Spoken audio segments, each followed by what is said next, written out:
Je me suis dit, tiens, il y a des choses qui sont un peu cachées dans ce que vous avez raconté ce matin. Et donc j'ai repéré au minimum 5 choses qui sont dites, que l'on peut reprendre en anthropologie, et d'autres qui sont moins dites.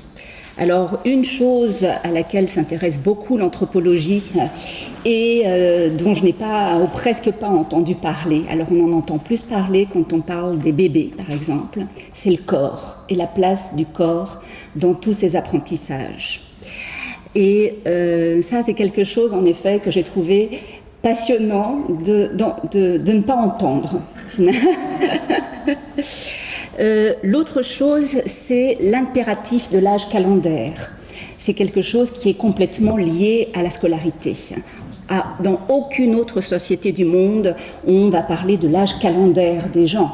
On parle de génération, on parle de promotion, et on va parler de groupe d'initiation. Dans un groupe d'initiation, on va trouver des enfants qui ont entre 8 et 18 ans, par exemple. Pourquoi c'est important de parler de génération ? Parce que quand on parle d'âge calendaire, on a l'impression qu'on est dans ce présent qui est totalement limité au développement physiologique. Et en fait, c'est pour ça que c'est intéressant dans ce que disait un des enfants dont vous avez parlé cet après-midi. Et alors, qu'est-ce que tu penses faire plus tard ? Je serai encore à l'école. Donc on voit bien que quand on parle d'âge calendaire, on est dans quelque chose qui est de l'ordre du présent finalement, et de la non-continuité finalement. Et qui crée en même temps beaucoup d'angoisse, parce que c'est comme s'il n'y avait pas de lien entre les générations. En fait, une des préoccupations que j'ai moins entendue aujourd'hui, mais je suis sûre que vous la rencontrez dans vos pratiques, et que j'ai par contre beaucoup entendue en consultation en pédopsychiatrie, lorsque j'étais présente à côté du pédopsychiatre, c'est « mais il va rater une année ». Et ensuite, il va être avec des gens plus jeunes, ça ne va pas coller, ils ne vont pas s'entendre. Une année, c'est-à-dire qu'on parle de jeunes qui vont avoir 14 ans et qui vont se retrouver avec des enfants de 13 ans. Vous dites ça à n'importe quelle personne qui vient d'une autre société et ne comprend pas quel est le problème. Quand vous voyez d'ailleurs les mineurs non accompagnés, vous voyez bien qu'il y en a qui ont 12 ans et ils sont accompagnés d'autres qui en ont 20 ans. Et ils vont se parler comme s'ils étaient des compagnons de route, pas comme des gens qui ne peuvent pas s'entendre parce qu'en effet, ils ont un an d'écart d'âge. L'autre chose qui est moins apparue, alors elle est derrière tout ce que vous avez dit, et c'est très présent, mais c'est rarement dit explicitement, c'est la question de l'altérité. C'est que apprendre, c'est apprendre quelque chose de l'autre. Et du coup, c'est accepter l'altérité. Et justement, ça nous amène à tout le propos passionnant qui vient d'être dit au sujet de singularité et collectif, puisque c'est un propos très anthropologique d'ailleurs que vous avez utilisé là juste avant, qui est dans cette altérité, qu'est-ce que je garde de moi et de quelle manière je ne veux pas être broyée finalement par le collectif. Donc, en effet, on va retrouver ce que vous connaissez dans Serge Boimard et la peur d'apprendre, justement, cette peur finalement d'être confronté à un collectif qui nous fait disparaître. Donc ça, ce sont les choses que j'ai entendues aujourd'hui qui ont été passionnantes et que je vais essayer de développer d'un point de vue anthropologique en vous rappelant, je vais me permettre de revenir sur le titre d'un article que j'ai écrit qui s'appelle « Enfance stable et adolescence instable ». Alors ça peut paraître bizarre parce que l'enfant, on croit que lui, il est dans l'instabilité parce que voilà, l'enfant, ça grandit, ça bouge de partout, etc. On ne sait pas très bien ce qu'il deviendra, c'est un petit être en devenir. Et on a le sentiment que l'adolescence, c'est quelque chose où les choses, voilà, elles s'ancrent, etc. Et en fait, dans les sociétés dans lesquelles j'ai travaillé, c'est tout le contraire. L'enfance, c'est un moment très stable. Pourquoi ? Parce que l'enfant, il est encadré par les autres. L'enfant, il peut compter sur l'aide des autres. l'enfant, il a une structure qui le nourrit, qui l'accompagne, qui le berce, qui lui prodigue des soins corporels, etc. Et donc à ce titre, quand ça se passe bien, évidemment, on l'a entendu ce matin que ça se passe pas toujours bien, eh bien, il est dans un milieu qui le sécurise finalement. Et cette sécurité physique, corporelle, fait de lui quelqu'un qui n'a pas besoin de se préoccuper du reste finalement, et qui est dans une sorte d'insouciance par rapport à la présentation à l'autre, parce que en fait l'enfant, dans les sociétés dans lesquelles j'ai travaillé, donc Jean-Paul parlait en effet des Touaregs, puisque c'est là où j'ai mené ma plus grosse enquête, parce que pendant 15 ans, j'ai voyagé en pays Touareg et j'ai travaillé avec eux. Et donc, je vais faire une parenthèse pour que vous compreniez de quoi je vais parler, c'est-à-dire que j'étais partie là-bas pour comprendre ce qui se passait dans une société en crise. Les Touaregs est une société en crise depuis de très nombreuses décennies, puisque c'est une société nomade qui s'est retrouvée enclavée dans des États-nations qui constituaient leur territoire. Donc leur territoire de nomadisation s'est retrouvé découpé entre différents États-nations. Et du coup, il y a eu dans les années 70-80 toute une partie de la jeunesse qui n'a pas terminé son éducation et qui est partie dans d'autres pays pour, un peu comme les mineurs non accompagnés aujourd'hui, pour essayer de trouver des outils pour essayer de sortir leur société du mal-être dans laquelle elle se trouvait. Sauf que, alors qu'ils étaient dans une société où il y a un très grand équilibre des relations hommes-femmes, où il n'y a pas de patriarcat, où il y a des relations sexuelles avant le mariage, etc., il n'y a pas de mariage avant 20 ans ou 25 ans, ils se sont retrouvés dans des sociétés voisines, notamment en Libye, au Maghreb, ou dans des sociétés africaines plus patriarcales, comme au Mali, en Côte d'Ivoire, etc., où ils ont été confrontés à des modèles très patriarcaux qu'ils ont essayé ensuite de ramener chez eux. Et quand ils ont essayé de les ramener chez eux, ça ne marchait pas, ces modèles. Évidemment, quand on vient d'une société où on pense que les filles, elles doivent être mariées le plus tôt possible pour ne pas développer des idées qui les émancipent, etc., et qu'on arrive dans sa société où les filles ne se marient pas avant 20 ou 25 ans, qu'il n'y a pas de jeunes filles vierges à tel point qu'il n'y a pas de mot pour signifier la virginité en Touareg, ça se passe avec une périphrase qui dit « elle ne connaît pas les hommes ». Et donc une jeune fille qui ne connaît pas les hommes, c'est une jeune fille on va dire, de moins de 14 ans. Donc ces jeunes hommes qui revenaient dans leur pays pour sauver leur pays, mais qui, sachant que dans leur société, pour être reconnus comme hommes, il faut être marié et être déjà capable de montrer qu'on est capable de nourrir une famille et d'être bien dans une famille, eh bien ils cherchaient des jeunes filles à épouser et il n'y en avait pas. Donc en fait la société était en crise. Et je me suis du coup demandé comment une société se pérennisait quand elle était en crise, qu'est-ce qu'elle devenait quand des modèles et des visions du monde opposées se confrontaient. Et très tôt, dès le premier mois où j'ai été sur le terrain, j'ai très vite compris que je ne pouvais rien comprendre à la société et à comment se confrontent des visions du monde si je ne comprenais pas déjà comment on transmettait une vision du monde. Autrement dit, comment on élevait les enfants. Donc c'est pour ça que je me suis du coup intéressée à l'éducation des enfants et que j'ai fait une thèse qui s'appelle « Système d'éducation et relations hommes-femmes chez les Touaregs ». Autrement dit, comment du coup chez les Touaregs on perçoit l'éducation, on perçoit l'évolution de l'enfant jusqu'à l'adolescence et ensuite, évidemment, l'autre partie de ma thèse a été, quand on n'a pas reçu cette éducation, ça fait quoi?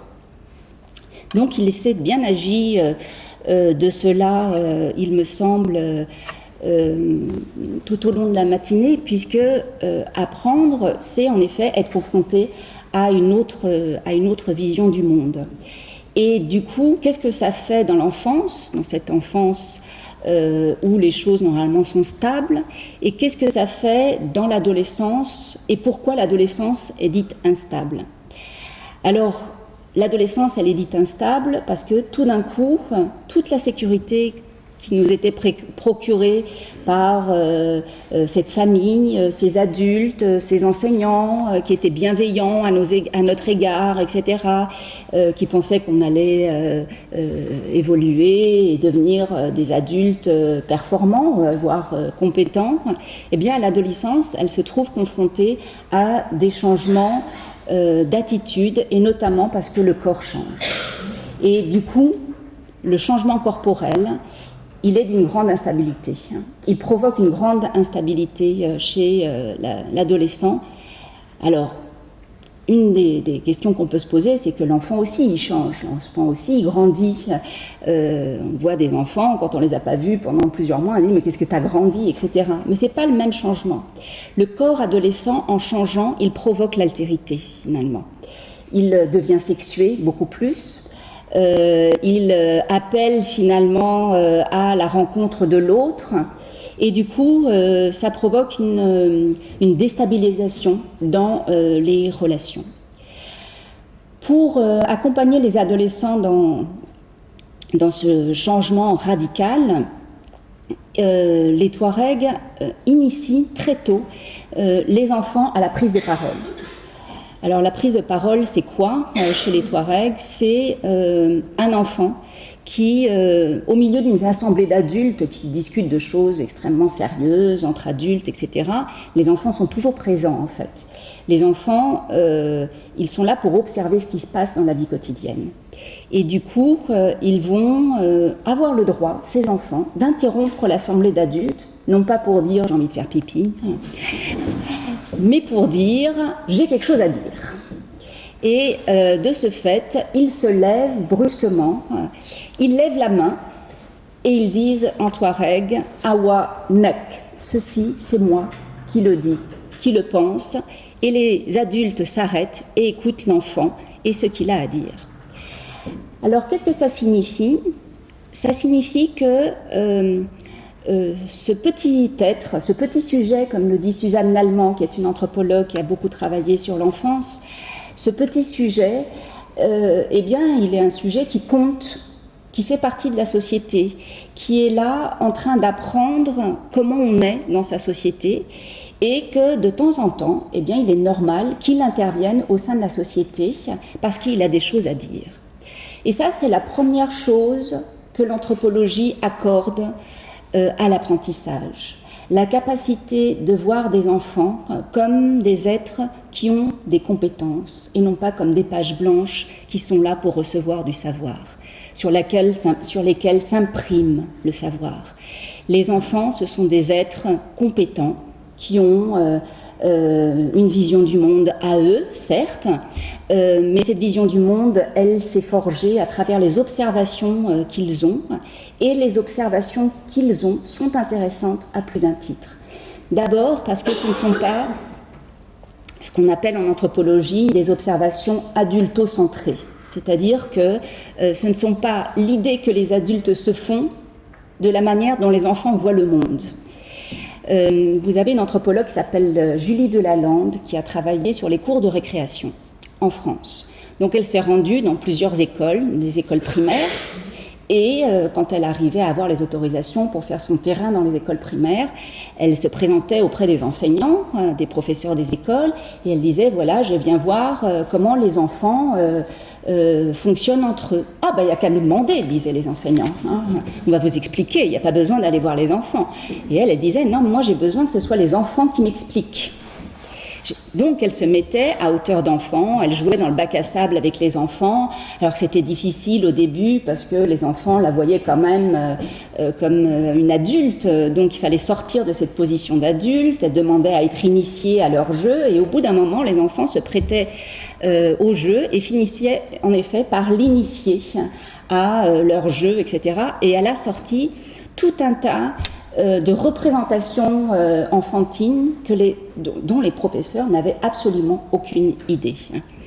Donc ça, c'est important de montrer de quelle manière les enfants donc ont une vision qui n'est pas une simple imitation de la vision des adultes. Pourquoi ? Parce que avec leur corps, donc premier plan matériel de la personne. On peut dire qu'en anthropologie, il y a au moins 3 dimensions que l'on accorde à la personne, qui est un plan matériel, donc ce corps physique qui va porter l'individu, une dimension sociale, dont je parlerai après, et une dimension immatérielle ou symbolique. Donc cette dimension matérielle, elle porte quelque chose qui n'est pas seulement la répétition. Ils ne sont pas là juste en train d'imiter les adultes.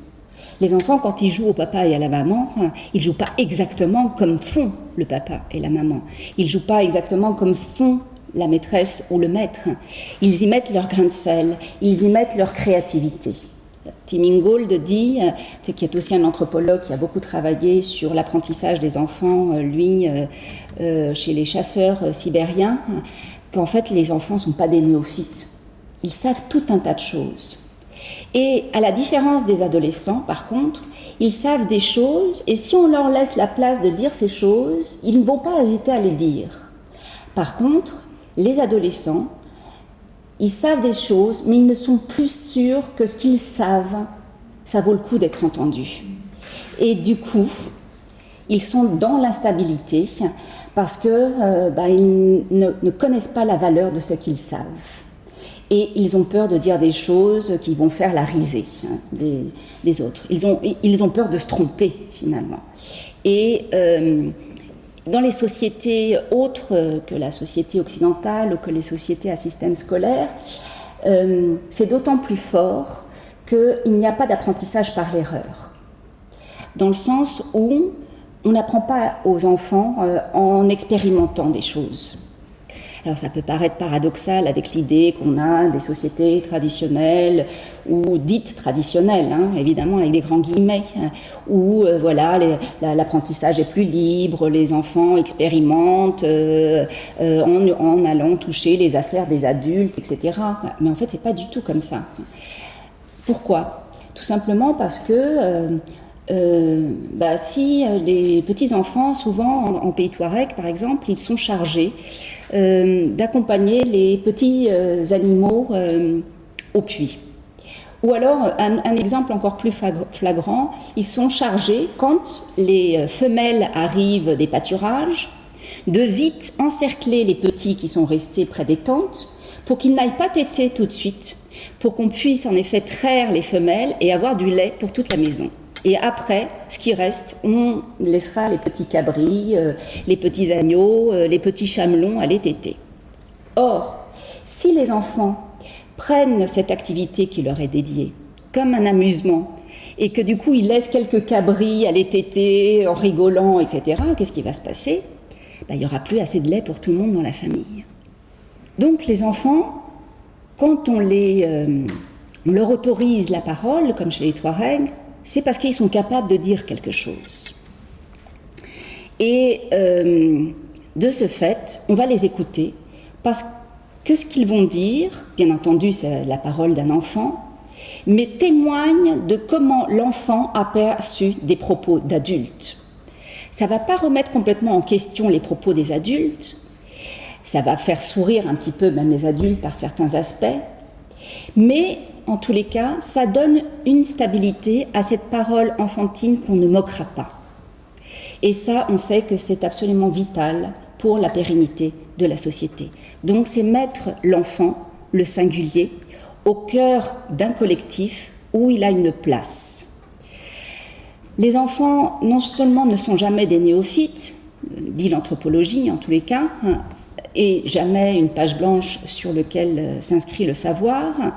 Ils ont tout un tas de capacités et de compétences. Et de ce fait, il n'y a pas qu'une vision horizontale de l'apprentissage. C'est-à-dire que ce n'est jamais que des sachants qui offrent du savoir à des non-sachants. Et que donc des supposés non-sachants sont aussi capables de dire des choses que les autres ne savent pas. Ce n'est pas mettre les enfants au même niveau que les adultes, mais c'est leur donner la possibilité de comprendre qu'ils ont une place. Et que du coup, le maître l'adulte, à travers ce qu'il dit, à travers ce que l'enfant évoque, eh bien, il va transformer sa manière finalement de transmettre, parce qu'il est tout le temps confronté à des singularités, des nouveaux enfants, des nouvelles manières de percevoir le monde, des nouvelles manières de l'incorporer. Parce qu'évidemment, pour pouvoir exprimer ce monde, il faut avant avoir incorporé quelque chose de ce monde par imprégnation. Et donc, c'est pourquoi les enfants sont tout le temps dans la vie quotidienne. Ça, c'est un des deux, je dirais, parmi 4 plans, c'est le 2e plan que l'on peut dire qu'aucun apprentissage ne peut se faire en dehors de la vie quotidienne. Les enfants sont tout le temps au milieu des adultes, à s'imprégner de leurs gestes, à s'imprégner de leurs paroles, à s'imprégner de leurs conversations, etc. Et c'est comme ça qu'ils apprennent. C'est comme ça ensuite qu'ils vont pouvoir non pas simplement reproduire du savoir, mais recréer du savoir. Ce qu'une génération transmet à une autre, et voilà pourquoi il est important de parler de génération, ce ne sont pas des savoirs qui se répètent d'une génération à un autre, mais ce sont des savoirs qui se renouvellent. Chaque personne reçoit un savoir et le reproduit à sa manière. Alors, on a l'impression que ces sociétés ne bougent pas, que c'est toujours les mêmes rituels qui sont reproduits, etc. Alors que quand on travaille avec ces sociétés, on se rend compte que pas du tout. Rien n'est statique. Et qu'au contraire, comme l'a dit Jacques Goudy, qui est un anthropologue qui a beaucoup travaillé sur l'oralité et l'écriture, et qui a travaillé sur justement les sociétés sans écriture, il a dit, mais en fait, ce sont les sociétés avec écriture qui sont figées. Parce qu'on a des savoirs qui sont figés, et quand ils sont transmis, on pense qu'ils doivent être reproduits exactement de la même manière, et qu'il n'y a pas d'à côté. Alors maintenant, on a par exemple dans les écoles des petits livres qui racontent le petit chaperon rouge un peu autrement. Il y a d'autres issues pour le petit chaperon rouge. La plupart d'entre nous, quand on était à la maternelle, si on nous racontait le chaperon rouge autrement que la manière dont on a toujours raconté, les enfants auraient dit « mais non, c'est pas du tout comme ça, c'est pas comme ça que ça se passe ». Et alors que dans les sociétés sans écriture, plutôt à tradition orale et à transmission orale, eh bien, il suffit qu'il y en ait un qui mette son grain de sel, qui mette une petite créativité là-dedans, pour que finalement, le conte, il se transforme. D'ailleurs, les gens qui travaillent sur les contes, je pense à une anthropologue qui s'appelle Nicole Belmont, qui a beaucoup travaillé sur les contes, montre qu'en fait, les contes se sont folklorisés à partir du moment où il y a eu tous ces gens qui, au XIXe siècle, le XXe siècle, ces folkloristes donc, qui ont recueilli les contes auprès des grands-mères dans les villages, etc., qui les ont écrits, et qui donc ont figé ces contes. Mais que si on va dans l'histoire orale, eh bien ces contes, ils avaient beaucoup bougé avant qu'ils en arrivent là. Et si on ne les avait pas recueillis comme ça, ils auraient encore évolué. Et donc, quand Jacques Goudy, par exemple, il retournait dans une société qui lui avait dit « voilà quel est notre mythe d'origine », donc le mythe d'origine, on imagine que c'est un truc, voilà, ça se répète, voilà comment l'univers a été créé, mais il y avait toujours un truc différent qui était raconté par quelqu'un, soit le même, soit quelqu'un d'autre, parce qu'il y avait eu un événement dans la société, parce qu'ils avaient rencontré d'autres gens qui avaient une idée de comment était le mythe d'origine, etc. Donc la créativité, toujours cette créativité d'un savoir qui passe son temps à se renouveler et non pas à être simplement reproduit de génération en génération. Donc ça ne peut se produire qu'à partir du moment où on inscrit le savoir dans la vie quotidienne. Et cette vie quotidienne, eh bien, elle ne doit pas du tout être décorrélée de l'environnement. C'est-à-dire que la vie quotidienne, c'est qu'a priori, il ne devrait pas y avoir de mur entre l'école et le reste de la société. Que Et d'ailleurs, c'est pour ça que l'école, dans plusieurs sociétés, a eu beaucoup de mal à s'ancrer, parce que l'idée qu'on fait rentrer ses enfants dans l'école et que les parents ne savent pas ce qui s'y passe de 8 h du matin à 17 h ou voire 18 h, que donc il y a toute une vie comme ça de transmission qui se fait en dehors de la vie quotidienne, mais là où l'école, l'institution va vous dire, c'est leur vie quotidienne à eux. Mais une vie quotidienne à eux, qui, d'après l'institution, est calquée sur ce qu'on imagine être la vie quotidienne des adultes, puisqu'elle est rythmée, le rythme scolaire est rythmé sur ce qu'on imagine être un rythme quotidien standard pour les adultes. On sait très bien que ce n'est pas du tout la réalité, mais en tous les cas, quelque chose qui est en effet totalement décorrélé de ce qui se passe à l'extérieur. Il y a un intérieur et un extérieur, et en fait le passage entre les deux, il est problématique, et ce que j'ai entendu d'ailleurs depuis ce matin, c'est qu'il y a des enfants qui finalement sont très astucieux, au-delà des difficultés que vous avez racontées, mais ils arrivent à faire rentrer leurs parents à l'école. Moi, ce que j'ai entendu, c'était leurs compétences. Ils ont quand même eu ce pouvoir de convoquer leurs parents à l'école, et de dire à leurs parents, viens voir ce que je vis. Et pas seulement on va te raconter ce qui se passe, comment j'agis, etc. Mais j'ai entendu qu'il y avait des parents qui étaient convoqués dans la classe, qui étaient convoqués plusieurs heures à l'école, qui étaient même convoqués jusqu'à l'inspection académique. Et on avait presque de dire, mais bravo les enfants, vous avez réussi à faire franchir des barrières infranchissables. Quels parents... Imaginez, vous, demain matin, vous arrivez à l'école et vous dites « j'ai envie de passer la matinée avec vous, j'ai envie de voir un petit peu comment vous faites, etc. » Alors, il y en aura certains qui diront « pourquoi pas ?» Mais vous savez, il faut demander des autorisations. Il faut des autorisations pour ça. On ne peut pas accueillir quelqu'un sans l'autorisation de... Mais l'autorisation de qui? Donc du directeur de l'école. Le directeur de l'école, quand il est sympa, il dit « ok, on va en rester là, mais attention, etc. » Mais s'il est vraiment très sécuritaire, il va demander l'autorisation à l'inspecteur académique. L'inspecteur académique va demander « mais pourquoi ?» Et puis si on l'autorise à un, ça veut dire qu'on va autoriser à tous. Donc en fait... j'ai entendu des enfants qui sont, pour l'institution, dans la difficulté, alors que pour l'anthropologue, on se dit, ils sont drôlement compétents, ces enfants. Ils ont des compétences. Ils ont des... Tim Ingold parle de skills, c'est des habiletés, en fait. Ils sont habiles.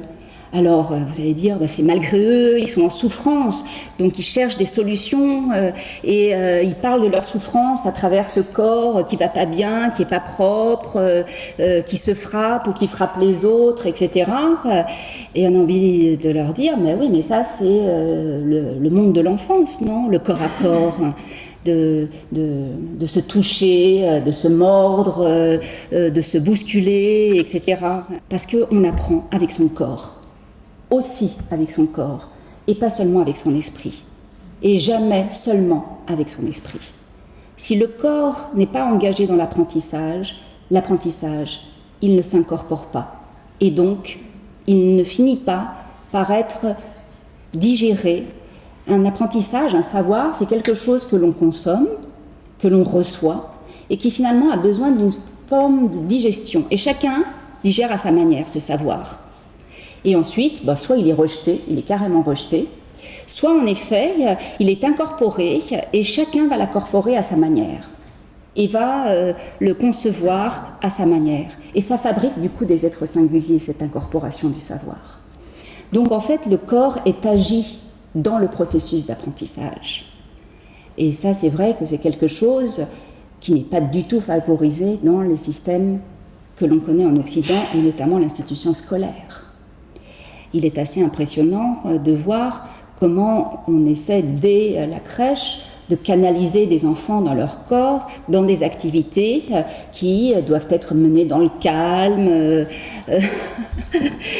avec des enfants qui doivent rester très concentrés, avec des gestes techniques extrêmement élaborés, etc.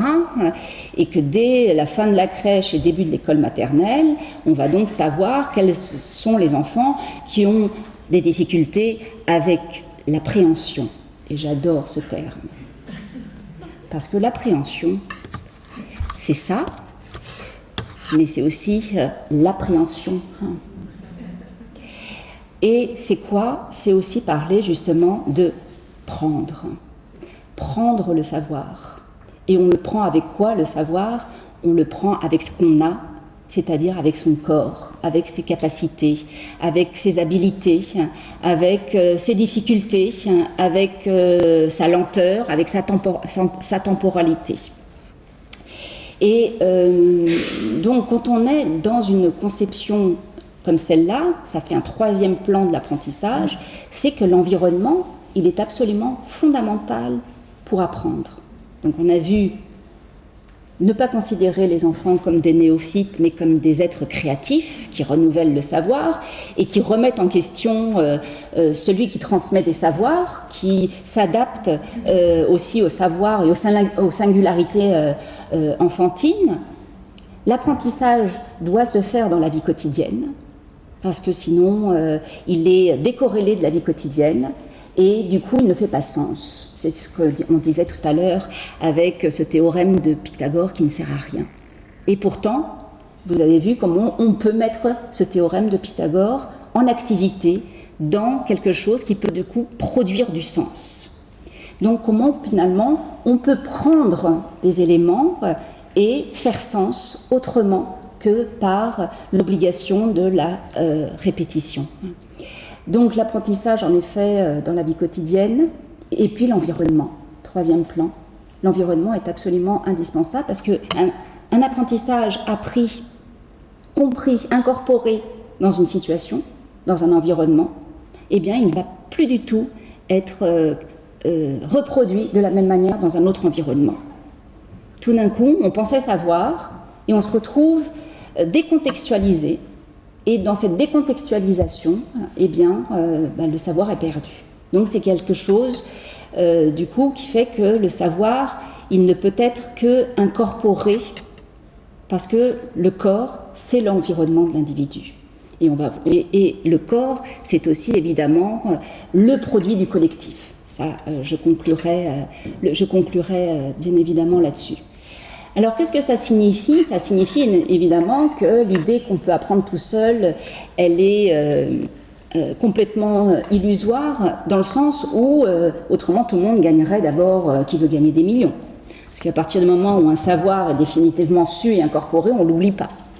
Alors que quand vous regardez cette émission et que vous voyez peut-être pas les dernières questions, mais les premières questions posées, on se dit que, alors on va vous dire que c'est le stress, etc., mais que la plupart, ce sont des questions qui ont à voir avec des apprentissages scolaires, et plus personne ne sait rien, parce qu'on a appris par cœur, et puis depuis le temps, on a oublié. Or, ça n'a aucun sens d'apprendre pour oublier. Quand on prend, c'est pour définitivement l'avoir. Et donc c'est ça le sens de l'apprentissage, et c'est ça le sens aussi de l'expérimenter avec les autres. Parce que l'expérimentation avec les autres, elle permet de voir si vraiment on l'a incorporé ou pas. Qu'est-ce qui se passe justement quand on est dans une situation où on est dans une efficacité scolaire à toute épreuve? Eh bien, on va se retrouver confronté au système japonais, où les enfants sont dans les apprentissages l'apprentissage de l'efficacité et de l'élitisme, et du coup peuvent développer, au-delà de phobies scolaires, mais aussi des enfermements. J'ai travaillé avec toute une équipe sur le retrait social en France et au Japon, et donc on a un phénomène au Japon qui a été désigné hikikomori, c'est-à-dire ces jeunes qui s'enferment, qui ont un parcours scolaire qu'on dit normal au départ, et qui tout d'un coup, du jour au lendemain, sans qu'il y ait un événement majeur, eh bien, s'enferment dans leur chambre et ne veulent plus sortir de là. Ils se retrouvent confrontés finalement à une peur de sortir, une peur de l'apprendre. Alors j'avais travaillé là-dessus en montrant en fait que à ce moment de passage, parce que souvent cette peur arrive au moment de l'adolescence, et donc à ce moment de passage de l'enfance à l'adolescence, il y a un enjeu, et notamment un enjeu physique, comme je le disais tout à l'heure, mais qui est aussi de prendre conscience de l'altérité. Et du coup, les jeunes se retrouvent sur un seuil qui est le seuil de l'initiation, c'est-à-dire qu'avant ils étaient enfants, après ils seront peut-être adultes, mais en attendant on ne sait pas trop. Et donc c'est pour ça que j'avais pris l'image justement dans le PowerPoint de ce que c'est qu'un sas, puisqu'on parlait de sas tout à l'heure. Ça m'a plu du coup de vous montrer l'image de ce que c'est qu'un seuil au Japon.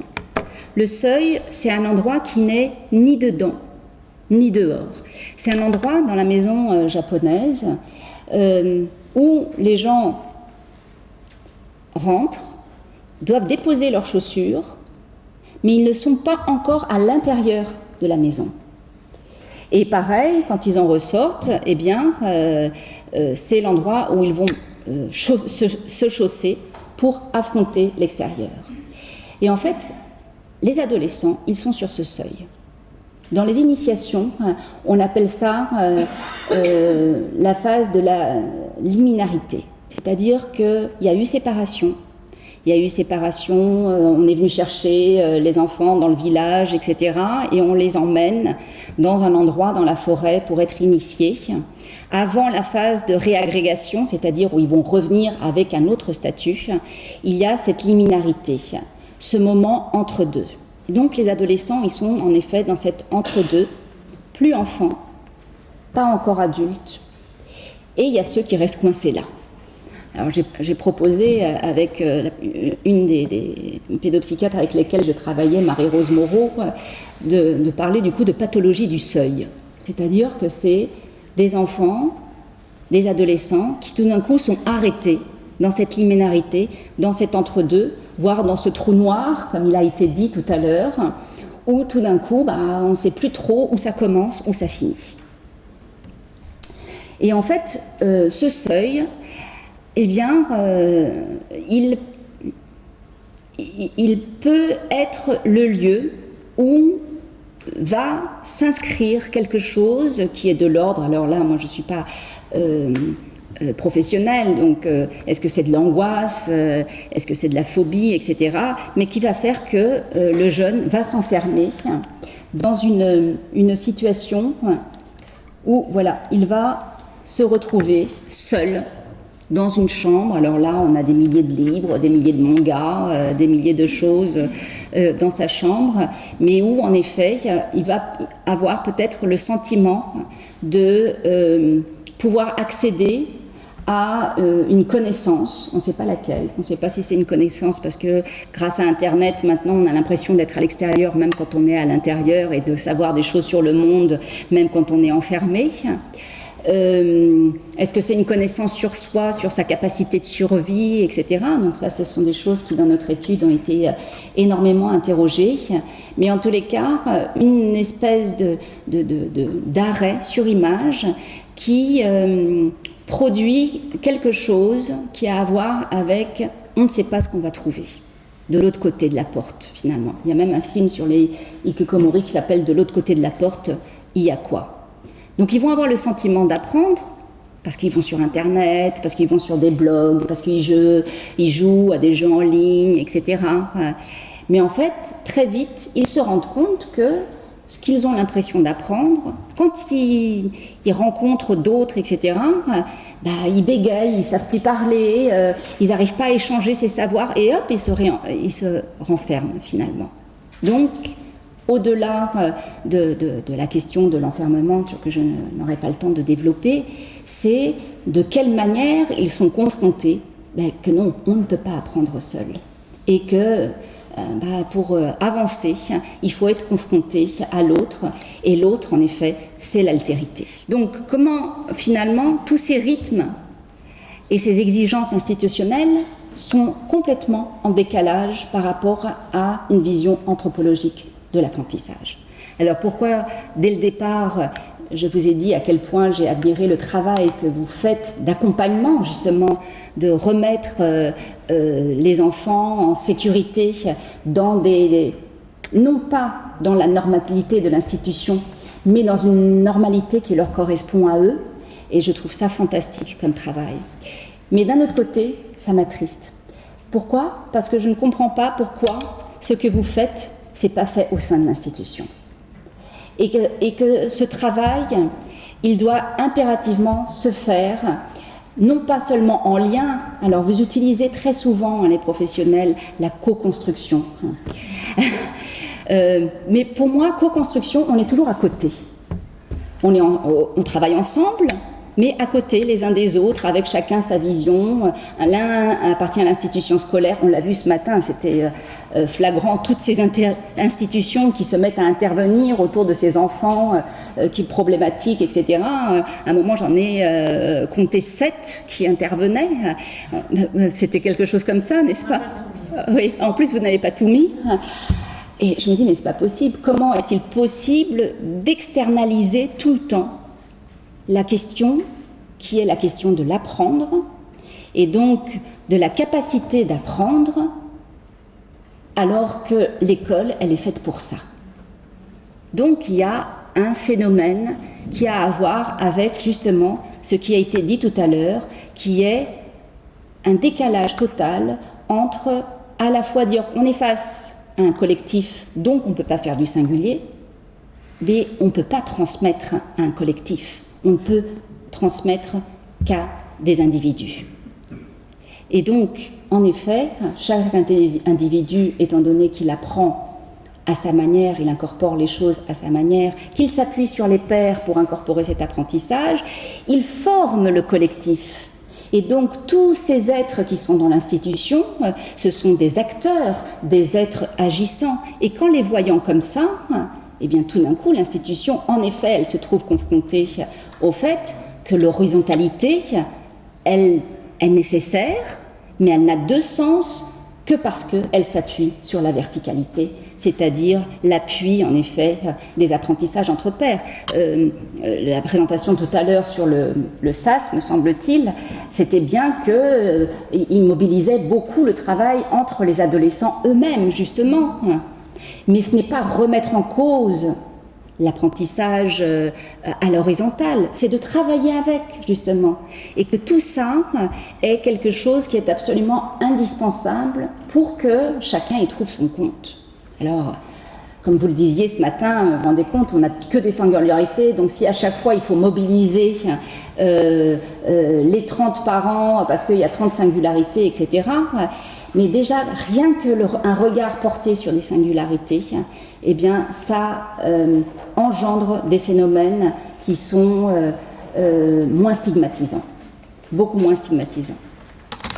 Et enfin, la troisième question que j'avais prévu d'aborder, quelle perspective possible pour mettre en relation et non en compétition les savoirs socioculturels et les savoirs académiques ? Eh bien, il s'agit en effet de voir de quelle manière, comme on le disait tout à l'heure, eh bien, tous ces gens, ils ont des habilités, des compétences. Donc, comment les mobiliser au sein de l'institution scolaire ?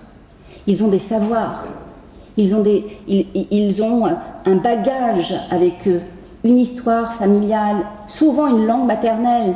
Donc, de quelle manière chaque individu a une compétence qui n'est pas celle qui est transmise dans le cours de mathématiques ou de physique, etc., mais qui pourrait être un jour évoquée. Et du coup, mobiliser les élèves autour d'un exposé, autour de ses compétences, etc. Ne pas voir la différence sociale et culturelle comme une discontinuité, mais plutôt comme une richesse. Et du coup, ça fait que eh bien, on voit que tous les individus, ils sont portés par des choses extrêmement créatives et non pas archaïques, parce que ce n'est pas dans les compétences scolaires, mais que l'institution scolaire, elle ne pourra que s'enrichir de ces compétences. Et non pas simplement dire « nous ne sommes pas compétents pour les soigner », mais dire plutôt « ah, ils nous apportent quelque chose, donc on va s'enrichir de ce qu'ils vont nous apporter, même quand c'est difficile. Ça change tout au niveau de la relation et ça change tout au niveau de la prise en charge de toutes ces singularités. Voilà, je vous remercie. J'espère que la conclusion a été...